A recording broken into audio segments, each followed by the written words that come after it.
अस्सलाम वालेकुम नाज़रीन, मैं हूं अब्दुल रऊफ़ बज़मी। आप देख रहे हैं मेरा यूट्यूब चैनल AR बज़मी। नाज़रीन, इस वक्त हम मौजूद हैं सुप्रीम कोर्ट में। आज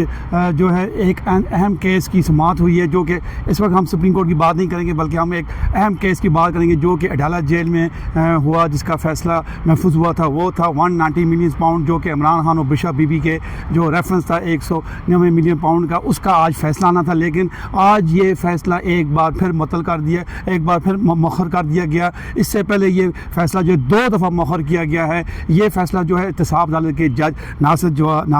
जावेद राना ने सुनाना था, लेकिन आज उन्होंने ये फ़ैसला नहीं सुनाया और कहा गया कि जो मुल्ज़मान हैं वो पेश नहीं हुए, उनको कॉल किया गया, वो नहीं आए, अदालत में पेश नहीं हुए। जबकि जज जो हैं एहतसाब अदालत के, उनका कहना था कि उनका फ़ैसला बिल्कुल तैयार शुदा है, लेकिन मुल्ज़मान अदालत में पेश नहीं हुए, इसलिए आज वो फ़ैसला नहीं सुनाया गया। और इसकी जो आइंदा जो तारीख है वो 17 जनवरी दी गई है, और 17 जनवरी को ये फ़ैसला सुनाया जाएगा। तो क्योंकि ये अब तीसरी दफ़ा ये फ़ैसला मौखर किया गया एहतसाब अदालत की जानिब से, तो इस हवाले से आज हम बात करेंगे। मेरे साथ सीनियर जर्नलिस्ट हैं, कोर्ट रिपोर्टर हैं फैसल पाशा, इनसे बात करेंगे कि ये इस सारे सिनेरियो को कैसे देखते हैं कि जो 8 दिसंबर को जो फ़ैसला महफूज हुआ था एहतसाब अदालत का, वो आज भी जो है ना सुनाया जा सका। तो सबसे पहले शुक्रिया फैसल पाशा साहब। तो आप ये बताएं कैसे देखते हैं कि एक फ़ैसला 18 दिसंबर को महफूज किया गया और फिर डेटें दी गई कि फ़लाँ डेट को ये सुनाया जाएगा, लेकिन अभी तक नहीं सुनाया जा रहा। आप इसको कैसे देखते हैं इसके सारे? बज़मी साहब, इसमें अगर आप देखें तो आपको बड़ा ही कोइंसिडेंस नज़र आएगा कि जिस तरह से एक दफ़ा 23 दिसंबर को कहा गया कि अनाउंस करेंगे, अच्छा 23 दिसंबर ही को गवर्नमेंट और पाकिस्तान तहरीक इंसाफ के दरमियान मज़ाकरात भी हुए। मज़ाकरात जो हैं वो 2 जनवरी तक चले गए और उसके बाद 6 जनवरी तक ये फ़ैसला मौखर कर दिया गया। अब मज़ाकरात जो हैं हुकूमत के और पाकिस्तान तहरीक इंसाफ के दरमियान, उसके 2 अदवार हो चुके हैं। तीसरा दौर जो है उसके हवाले से काफ़ी मुश्किलात हमें देखने में आ रही हैं। अच्छा, ये बज़ाहिर तो एक बड़ी ही एक अजीब सूरत हाल नज़र आती है, लेकिन पाकिस्तान के जो हक़ाइक़ हैं उनके हवाले से अगर बात की जाए तो पाकिस्तान में इस तरह की चीज़ें जो हैं मुमकिन हैं। और मेरी पाकिस्तान तहरीक इंसाफ के जो सीनियर वकला हैं उनसे बात भी हुई और इस हवाले से मैंने एक स्टोरी भी की। तो मैंने उनसे पूछा कि क्या ये मज़ाकरात जो हैं वो मशरूत हैं इस फ़ैसले के हवाले से। तो एक बड़े ही सीनियर काउंसिल हैं पाकिस्तान तहरीक इंसाफ के, उन्होंने कहा कि ये बिल्कुल मुमकिन है। और इसी तरह से एक और काफ़ी नामी ग्रामी वकील हैं सुप्रीम कोर्ट ऑफ पाकिस्तान के, तो उन्होंने कहा कि ये तो फिर जो हमारी अदालतें हैं उनकी क्रेडिबिलिटी के ऊपर एक बहुत बड़ा सवालिया निशान है कि आप मुज़ाकरात को मशरूत कर रहे हैं एक अदालती फ़ैसले के साथ। एक अदालती फ़ैसला तो बहर सूरत, क्योंकि जज साहब को ये देखना है कि जुर्म हुआ है या नहीं हुआ, मुल्ज़िम कसूरवार है या मुल्ज़िम बेगुनाह है, तो ये उनको देख के फ़ैसला करना है, ना कि मज़ाकरात के साथ इसका कोई ताल्लुक़ होना चाहिए। लेकिन ये एक हैरत अंगेज़ तौर पर हमें मज़ाकरात और इस फ़ैसले की जो टाइमिंग है, जैसे मैंने बताया कि 23 दिसंबर को और फिर 6 जनवरी को फ़ैसला जो है उसकी तारीख़ दी गई, फिर आज की तारीख़ दी गई, अब 17 जनवरी की तारीख़ दे दी गई है। तो ऐसे लगता है कि जैसे मज़ाकरात और ये फ़ैसला जो है ये आपस में मशरूत हैं, कि मज़ाकरात अगर कामयाब होते हैं तो शायद उस तरह से फ़ैसला ना आए जैसा कि मज़ाकरात की नाकामी की सूरत में फ़ैसला आ सकता है। तो एक मैं कहता हूँ कि पाकिस्तान की जो कानूनी जो फोरम्स हैं, जो अदलिया है, उसके हवाले से ये एक जो शकूक व शुबहात का पैदा होना एक अफसोसनाक अमर है। अच्छा पाशा साहब, क्योंकि ये अल-कादर ट्रस्ट था जो 190 मिलियन पाउंड, जिसमें मलक रियाज भी हैं, उनके बेटे अली रियाज भी हैं, इसी तरह जो गोहान पेश किए गए जिनमें ज़ुबैदा जलाल है, साबिक़ वफाकी वज़ीर, साबिक़ वज़ीर आला KPK परवेज़ खटक हैं, फिर प्रिंसिपल सेक्रेटरी आज़म खान हैं। थोड़ा सा हमें इसका ब्रीफली बता दें कि ये अल-कादर ट्रस्ट था क्या, कि जिसके बाद ये रेफरेंस जो पिछले 7 दिसंबर में जो ये पेश किया गया था एहतसाब अदालत में। देखिए, इसमें जो बुनियादी तौर पर इल्ज़ामात हैं वो तो 190 मिलियन पाउंड यानी 19 करोड़ बरतानवी पाउंड्स जो हैं, बरतानवी जो नेशनल क्राइम एजेंसी है उसने तहकीकात की बहरिया टाउन के जो चेयरमैन मलिक रियाज के बेटे अली रियाज से, تو انہوں نے کہا کہ یہ ایل گاٹن منی ہے، یعنی یہ قانونی ذرائع سے حاصل کیا گیا پیسہ نہیں ہے۔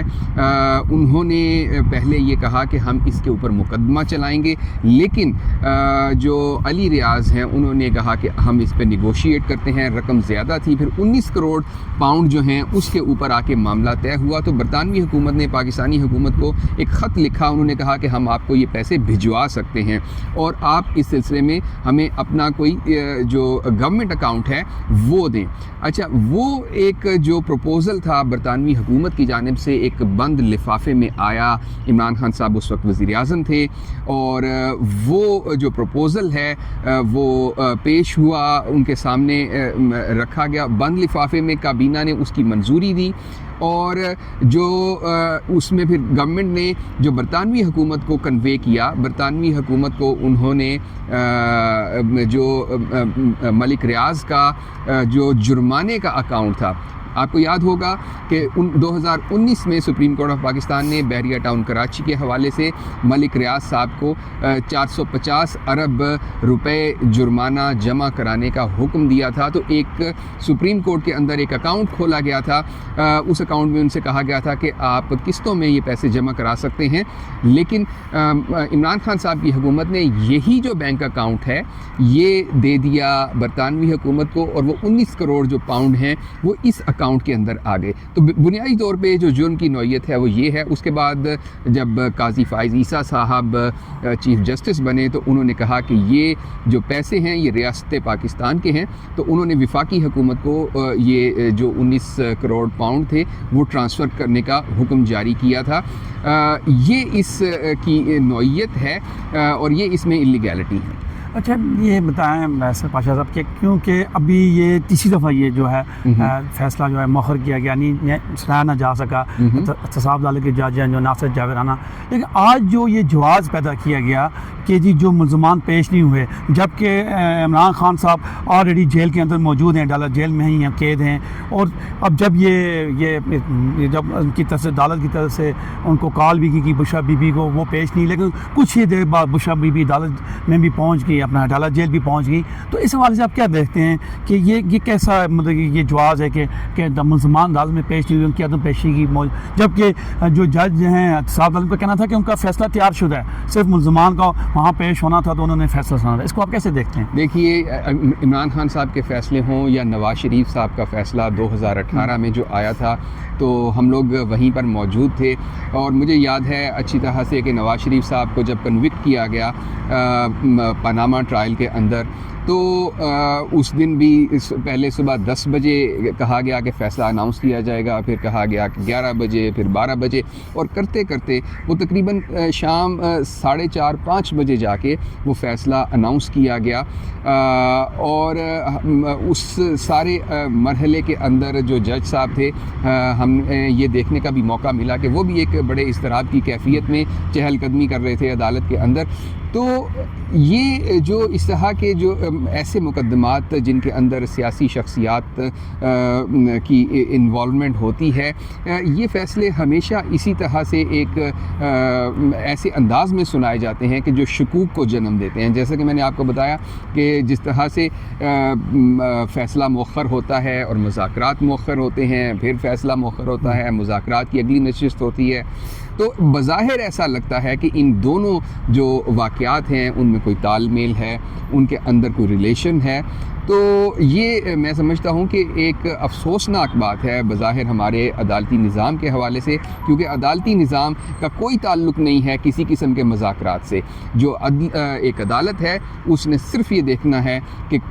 جرم کی نوعیت کیا ہے اور سزا کیا بنتی ہے، اس نے یہ نہیں دیکھنا کہ مذاکرات ہوتے ہیں نہیں ہوتے۔ 199 ملین پاؤنڈ کا یہ